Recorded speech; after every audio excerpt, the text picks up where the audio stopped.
আসসালামু আলাইকুম সবাইকে। আমরা অনেকেই সকালে নাস্তা করতে একদমই পছন্দ করি না।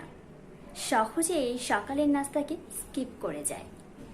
রাত থেকে সকাল পর্যন্ত দীর্ঘ সময় পেট খালি থাকে। এরপরও যদি আমরা সকালের নাস্তাকে স্কিপ করে যাই, এর ফলে শরীরে অনেক রকমের মেটাবলিক চেঞ্জেস আসতে পারে।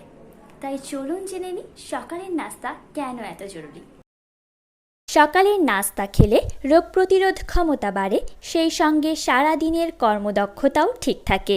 তাছাড়া সকালের নাস্তা বাদ দিলে বিভিন্ন অর্গ্যান ও কোষ দুর্বল হয়ে পড়ে।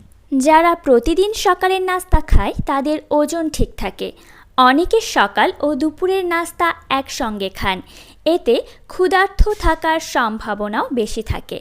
তখন অনেক বেশি খাওয়া হয়ে যায় আর এতে ওজনও বেড়ে যায়। নাস্তা মস্তিষ্কে সুখী হরমোন সেরোটোনিনের নিঃসরণ বাড়ায়। এটি ঘুম ও ক্ষুধার ভারসাম্য ভালো রাখে। সকালের নাস্তা না করলে স্মৃতিশক্তি ও শারীরিক শক্তির ঘাটতি দেখা দিতে পারে। সকালের নাস্তা করার মাধ্যমে আমরা সারা দিনের কাজ করার শক্তি সঞ্চয় করি।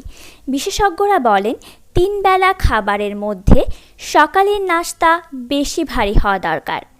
দিনের পর দিন সকালের নাস্তা না করলে হৃদরোগে আক্রান্ত হওয়ার আশঙ্কা থাকে। এটি টাইপ 2 ডায়াবেটিসের ঝুঁকি কমায়। আজ সকালে আপনি নাস্তা করেছেন তো? ধন্যবাদ সবাইকে।